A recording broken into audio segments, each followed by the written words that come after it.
Hello everyone and welcome to episode 13 of Unbridled.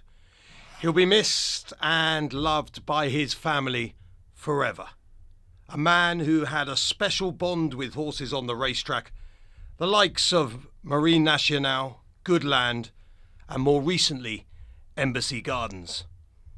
But very sadly, as many of you of course will know by now, Michael O'Sullivan passed away at the weekend at the age of just 24, following a horrible fall at Turlers. Since its incarnation, Unbridled has very much relied on the fun, humour, knowledge and goodwill of jockeys. The weighing room has now lost one of its own. For that reason, this episode of Unbridled will be a little different to the ones that you have listened to so far, and one very much dedicated to Michael O'Sullivan. Marine Nationale for Michael O'Sullivan. On the outside, he's making stealthy progress. Il était temps then in the pocket and diverge off the final bend in the Supreme. Facile Vega faces the Cheltenham Hill with a 2-length lead. Dark Reven and Marine Nationale racing in second and third places as Marine Nationale hunts down Facile Vega on the run towards the final flight. Facile Vega, Marine Nationale still sitting and waiting, a length and a half to find. Facile Vega landed awkwardly and it's Marine Nationale who sweeps on by, heads the line with a length and a half in hand over Facile Vega, divergent in the pocket, an Irish green sweep, and Marine Nationale.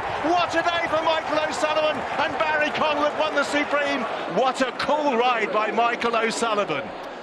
I'm joined, as always, by Paddy Brennan, of course, former top jockey, Gold Cup hero. Paddy, this doesn't happen very often, considering the danger of the sport.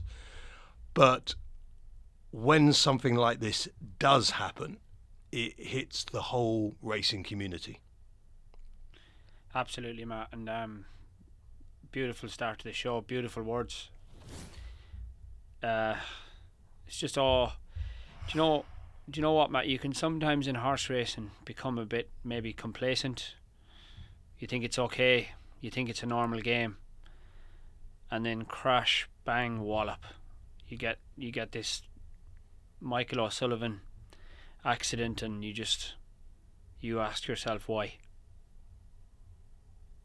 I think that is a question that everyone's asking. Some people, I think, imagine almost feeling guilty that they like this sport, but we have to also understand people do die in all sorts of events, pursuits, and Michael has passed. The one thing we know about Michael's passing is that it's happened doing something that he absolutely loved doing. Yeah, absolutely. I go back to the date, the 6th of February. I think the race was at 2 o'clock. You think, Matt, 1:50, the jockeys are told to leave the weigh room. You know, normally you tense up a little bit. You think, right, you're chatting to the lad next to you.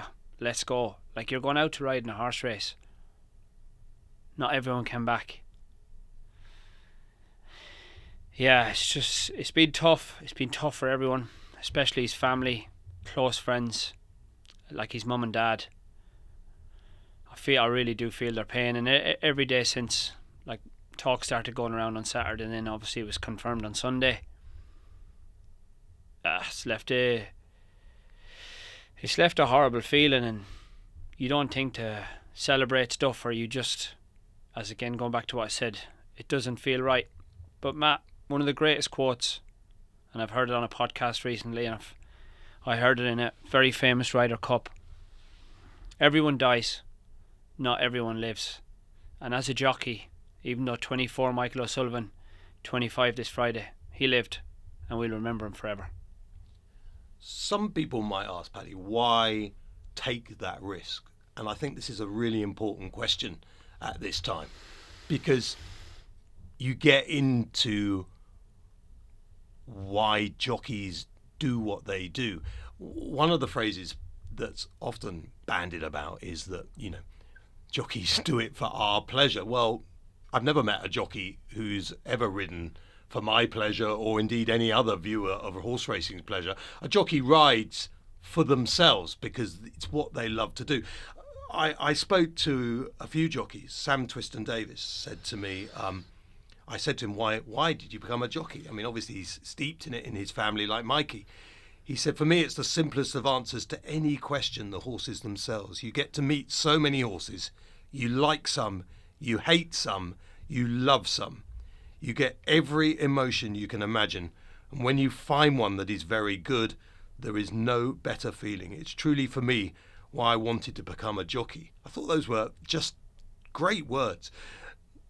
Nico de Bonville has played such a part on this show, said it's the love of horses. He also added it's probably being slightly mad as well. And Harry Cobden said, nothing can compare to the thrill of riding a winner. It overpowers all the undulations in our sport as a jockey.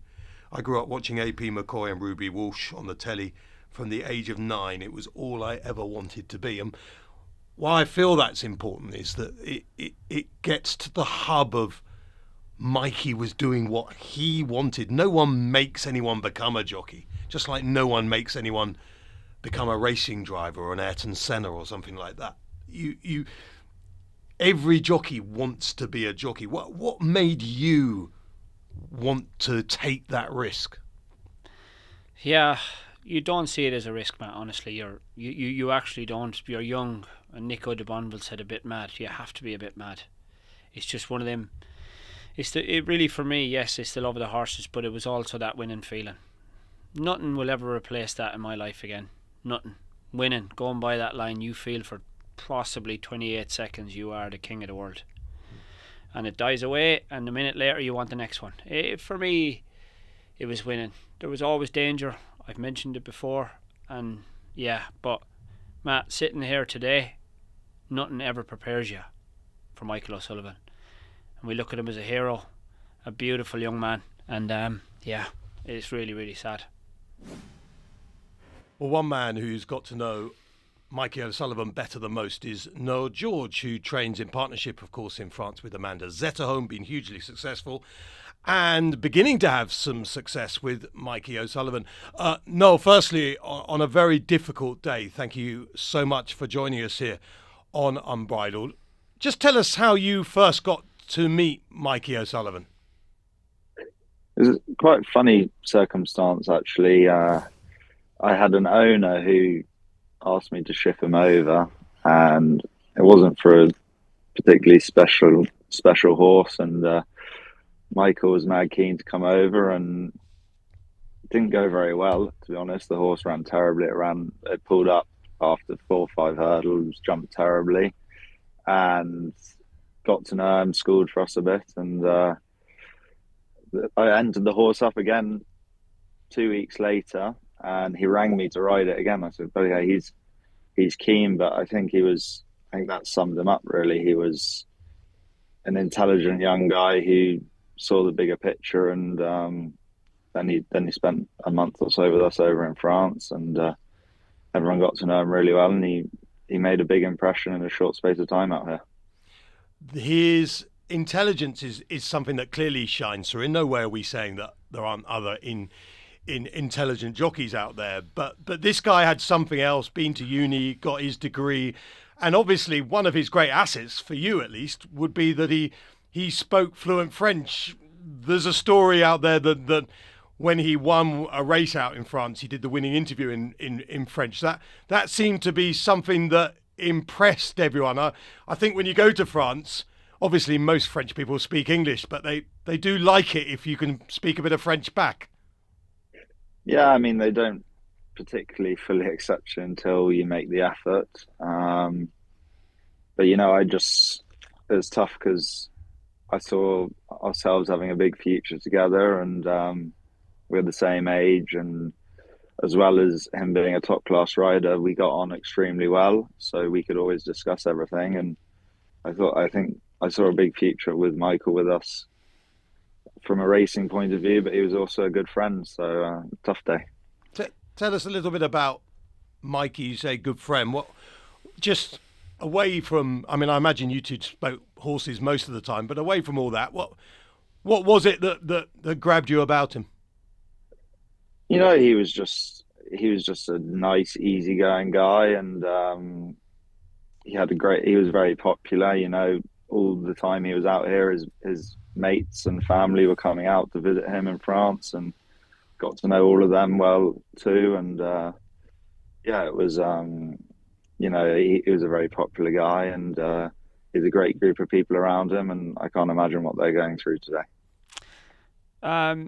Noel, obviously it's an awful day for our sport, especially for you and all your team. I can't imagine what you're going through, but Noel, as a trainer and as a young trainer, you especially, you've done your mum and dad so proud becoming fluent in French.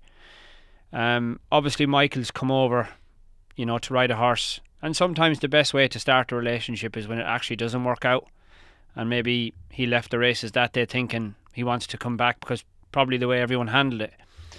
But Noel, I think you seen something in Michael. You seen an opportunity. He probably became at a loose end when he lost the Barry O'Connell job. You were one of the first trainers possibly to go for him after that. It was really, I thought, intelligent of you to sort of seek him when you needed him, and your relationship it was only starting to grow, and he became a big help. And the great thing was, especially even when you had runners in England, he was there, he was in France. He just wanted to go anywhere. That's how it seemed to me anyway.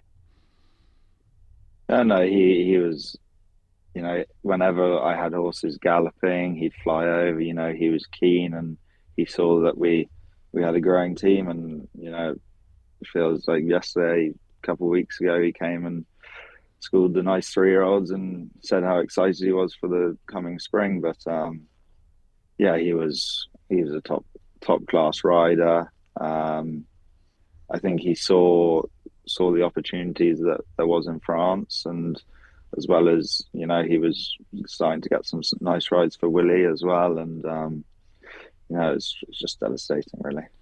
No, we don't really know exactly how things obviously would have worked out with Willie, or indeed what his aims were there. Presumably one day in the back of his mind he was thinking, Patrick Mullins would need a number one rider, and it could just be Michael O'Sullivan. But in the back of your mind, did you almost think that he could come over and ride for you almost full time as your stable grows, etc.? Was that in the back of your mind?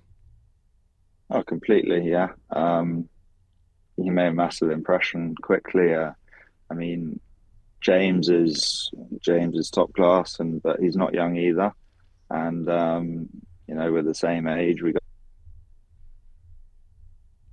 on well. I could just, you can just tell when after a race and you drive home together, and there's a few, Paddy would know. You get on with your jockey or your trainer, and it just clicks, and that seemed to be working with us. And there was definitely a massive opportunity for him out here. But yeah.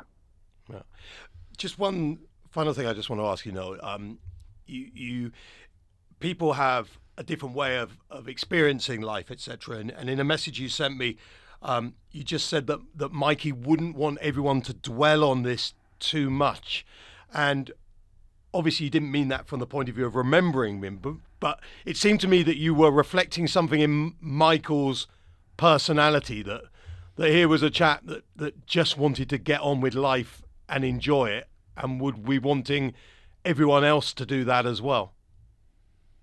Well, yeah, I think when you think he was getting flights in the morning and in the evening just to come and school horses in France, everything was an opportunity for him. He took everything with both hands, and I think he'd want us just to remember the good times with him, and remember his success, and everyone should be so proud of what he's achieved and what a great guy he was. And yeah, he wouldn't want us to dwell, but obviously it's tough because it's a sad day, but we got to remember the good times.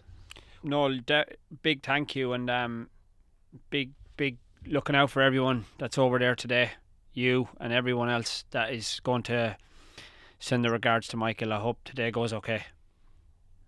Yeah, no, I think racing as a community, when stuff like this happens, we're strong, so I think we've all got to be there for each other. Well said. Thanks, Noel. Thanks. Well, at this point, I have to thank my friends at ITV Racing who've given us permission here on Unbridled to show the winning interview I did with Mikey after the Supreme Novices Hurdle. And I think it's really important that you get to listen to this if you haven't done, because you really hear the person, the journey that Mikey had been on from his point-to-pointing days to winning at the Cheltenham Festival, and especially how family has played such a big part in his life. Well, here is Michael O'Sullivan, who's just won his first Cheltenham Festival race. Michael, how does that feel? Unbelievable, Matt. A massive relief. I'm just so lucky to get on this horse. They're very kind to put the faith in me. And all his team at home, they work so hard and they've really welcomed me in there. And we're having an amazing season. I don't think it can be topped, but the horse is just incredible. I turned in there and I wasn't sure what I was holding on to, but by God, he actually won easy. When you were riding in point-to-points in 2019, was a day like this what you were dreaming of? Oh, absolutely. Days like this is what I was dreaming of since I was riding ponies. When I was 3 and 4 years of age. And my father and my grandmother and my mother and all my family, they've been so supportive of me, and to get a day like this, I could retire in the morning. And Barry Connell has supported you. He has always had faith in this horse. He's basically told everyone the boy would win. He did. He put his chest out, and he was right. Lovely to hear those words from Mikey. I think just wrapping up, we've lost clearly a very special soul, but the world has been a much better place for having him in it. Absolutely. And Matt, that interview is the most beautiful interview and one of the most beautiful tributes to Michael I have seen since Sunday. And in a selfish world that we live in, I was a selfish jockey. I didn't go home and watch anyone else's interview. I didn't watch anyone else winning. It was always about me, but that was the first time I seen that interview, and it was just the most beautiful few words that could come out of anyone's mouth. I think he spoke so much. He didn't speak too much, but you could hear so much in the words he was using, and the relief, and there was almost a tear in his eye. And that is the feeling, Matt, for every jockey that rides a winner at Cheltenham. It's so much pressure. You feel grateful to be on the horse. You've made your parents proud. Well, Michael, you've no idea how proud they are of you, and I mean that. But yeah, that was beautiful, and I could watch that 100 times because it make the hair stands on your back. Mikey O'Sullivan, who passed away last weekend at the age of 24, a great lad, an intelligent lad, and a Cheltenham Festival hero.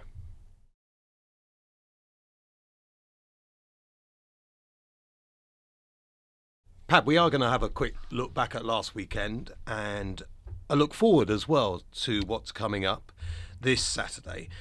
First of all, though, I want to start with Pictoria in the Ascot Chase. I've got to say, I thought that was just about horse racing perfection. Yeah, look, he won very well. Hold on, what didn't you like about it? I thought the race fell apart. Okay, case for the defence. He jumped off. Charlie Deutsch clearly thought, I'll put some pace pressure on if I can. First fence, he jumps it upsides, Corbett's cross right next door. Cobden doesn't panic. Pictoria flies it. By the second and third fence, Lompresse's struggling, and Pictoria's beginning to control it. And from then on, pinpoint jumping accuracy, always in hand, destroying the field for pace. Now, you might be right that the others need further, but they don't need that much further. I mean, you're talking about 2 or 3 furlongs further than that race to be at their best. I think you are being a very harsh man if you didn't just think that was fantastic. I think the most cleverest bit of all this was when he didn't run, when he was made a non-runner at Windsor. I think if he'd have if he'd have run there, he might still have won, but no way would he have been as impressive.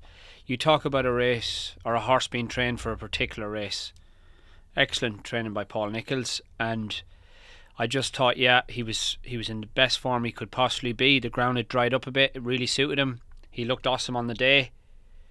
But like Sir Corbett's Cross, another danger. He was beat early in the race, and after that, it fell apart. Usually when someone doesn't like a performance, there's a reason. Now, you used to work a bit for given you the Nicholls, reason. didn't you? So you don't dislike him. Do you dislike Cobden? Is it Cobden you don't like? No, I don't mind Cobden. Okay, Don't well, is mind it what do you want Johnny De La Haye, the owner? Don't mind Johnny De La Haye. Don't know him that well, but what do you want me to say? Well, is it Pictori himself you just detest? No, I don't detest Victoria. He was fine, but it was his day in the sun. Okay. So was it a perfect performance, though, for him? On the day. Yeah. Lompresse, we'll have to see now. I mean, to be honest with you, I feel Lompresse, he's not going to win the Ryanair and he's not going to win the Gold Cup. Much that we all love him. He's not going to win them, is he? He's not. That Cotswold Chase was such a good ride, Matt, by Charlie Deitch, and I just thought he got every inch out of him on that day, and to see him come into this race in Ascot, I was slightly surprised. I just thought ground drying up. I was against him, to be honest, on the day, so, it's where they go from now. Do you remember old Seifel Malta? He used to win the Cotswold Chase because David Johnson was desperate to try and stretch him out to the Gold Cup trip, which he didn't stay. And, he was a classic Ryanair horse in those days. I don't think there was the Ryanair Chase then. I can't remember if it was still the Cathcart. Certainly Challenger de Luck won the Cathcart. But I feel the Cotswold Chase was like Lompresse's Gold Cup at his age. I think his chance of winning the Gold Cup is now gone. There was a chance, but then he got injured, etc. Yeah, possibly. He come back and he won at Lingfield, didn't he? And then he won at the Cotswold Chase. He's a good horse, don't get me wrong, but the Gold Cup and Ryanair is another level. I'll be looking to see where he goes now. It'll be a big decision by connections, but the Gold Cup is going to be a lot harder for him now. Yeah. I quite enjoy getting stick, which is lucky, because after Outer Belly, I'm still convinced Outer Belly is a mudlark. But the owners of Outer Belly, the trainer of basically anyone connected with Outer Belly, really hammered home to me how wrong I got this horse and said that how much he enjoyed the better ground at Ascot for the win. It was impressive. This horse has come of age. But I'm sticking to I'm a bit dogged over this ground thing, a bit like you with Lossiemouth. I'm not going to let them. I think I'm right.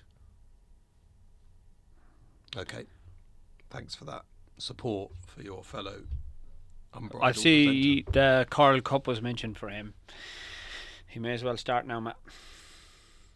Why do you say that on the back of two really impressive wins? He likes Ascot, and I just think after a win like that, it's going to be hard, or gone up quite a bit in the handicap. I don't fancy him in the Coral Cup. He's the hurdling Pictori. No, I just don't. I think there'll be a couple of hidden gems in there that we'll get to in our next show. Did you see the bumper winner, Jackie Hobbs? Oh, I did. I had run on it. Yeah, I know. Yeah. I mean, yours ran okay. Bella Legrand ran really well. It was a great day out. I must say Ascot were so welcoming for all our syndicate members. We had a lovely day. We were really pleased with Bella Legrand. We put them to the sword, but Jackie Hobbs was an impressive winner. And what about Bella Legrand? What happens next? Jackie Hobbs goes to Aintree. What are you going to do? No, well, we spoke to Dan and Harry after. I told Harry to make the run, and it probably wasn't the right call, so I'll leave it to Harry from now on. No, Bella Legrand, Matt, you're looking for an answer. Do we go to Aintree? And when she went by the line, first thing me and Dan said was over hurdles next time in the March, so we look forward to that. Golden Ace. I'm absolutely blowing my own trumpet here. And let's face it, it's not the biggest result I've ever had in my life, but was my nap of the weekend. I wrote a whole article about how I thought she would win the King. Well, she was smashed up in the betting on the day, and she battled on to beat Burdett Road. Burdett Road now might not run in the Champion Hurdle, which is disappointing from a pace angle, although, of course, if Brighter Days Ahead runs, you'd imagine there'd be a pacemaker for her, so pace doesn't really matter, and Constitution Hill can go fast from the front anyway, but it would have been quite nice Burdett Road being in there. I thought Golden Ace battled on really well. Someone wrote, I saw the other day, I can't remember who, thank goodness, because then I can't get into trouble for naming them, she should definitely run in the Mayor's Hurdle. I would love to see her in the Champion Hurdle, just cruising around. The owner of Golden Ace said he'd be quite happy to finish third in the Champion Hurdle. I wasn't going to ring anyone today, but I think I will just give Jeremy Scott a very quick call. And, well, I said that. I thought they had his number, actually. I've only got his email address here, which is not ideal. Here we go. different Jeremy Scott. That will explain that. I just want to give him a quick call. I think it's worth it just in case he answers, because we've got to try and clear up where this horse is going.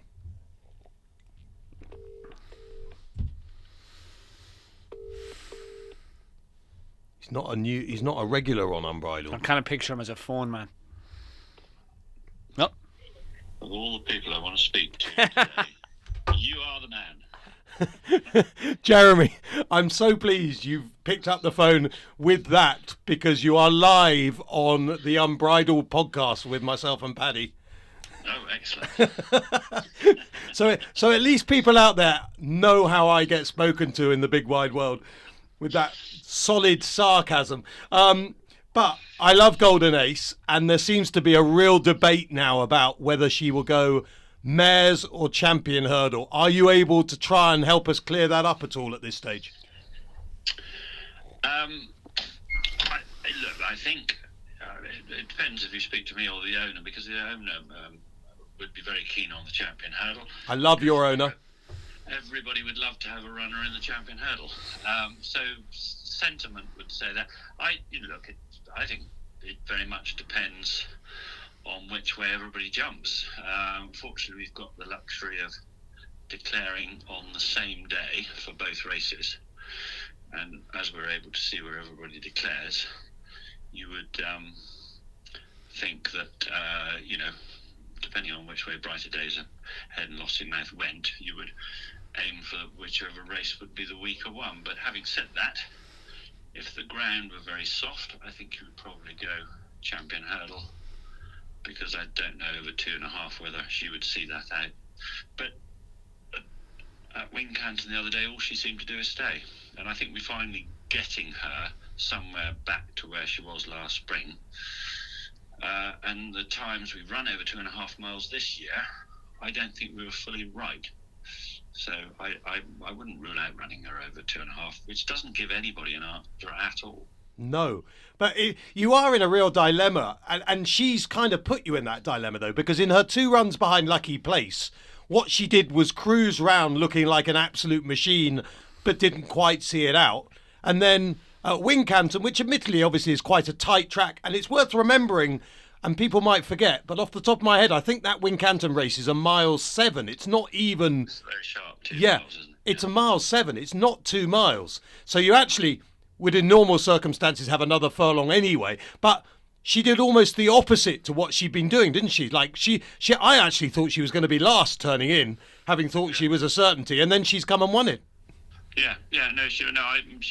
won it in a very tough manner, which, on the back of the previous 2 races, you wouldn't have said that's the way you would end up winning that race. So it's a bit of a head scratcher, to be honest. And then the other thing was actually during that race she did jump quite violently right at first, and after that she was always tending to lug right. So on the back of that, we've had physios look at her, and they have found a couple of niggly issues. So we've got to get those right, whatever. So we've got to make sure she's right for Cheltenham if we're going to run there anyway.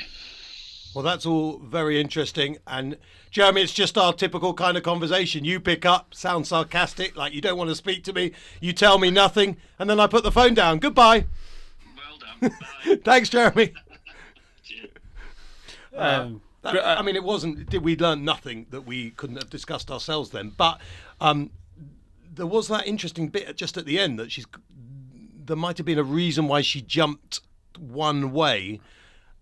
And if, they've obviously got to sort whatever, I don't know what those kind of, what would that be, Paddy? It can be anywhere. It can be in their shoulders. It can be in their back. But I think another point Jeremy alluded to there was, his horses. He had 3 winners on Saturday. And Jeremy Scott is a people's person. And it's lovely to see. He's a lovely bloke. If we can end up getting a few more horses, I'd love to send him a syndicate horse, because I think he's such a nice lad. And I was really pleased for him Saturday. He's had a tough year, him and all his staff, and for Golden Ace to win, you don't look at that result and you look at it with happiness and delight for him. In defence of myself, the one thing I will say is, although they don't want to pick up, they do pick up. They seem to, more than most seem to pick the phone up now. Was there anything else? There wasn't many eye catchers, I didn't think, over the weekend. But I just wanted to mention the changing man. Obviously, his victory in the Reynoldstown was facile in the end because Jinko Blue sadly came down early on.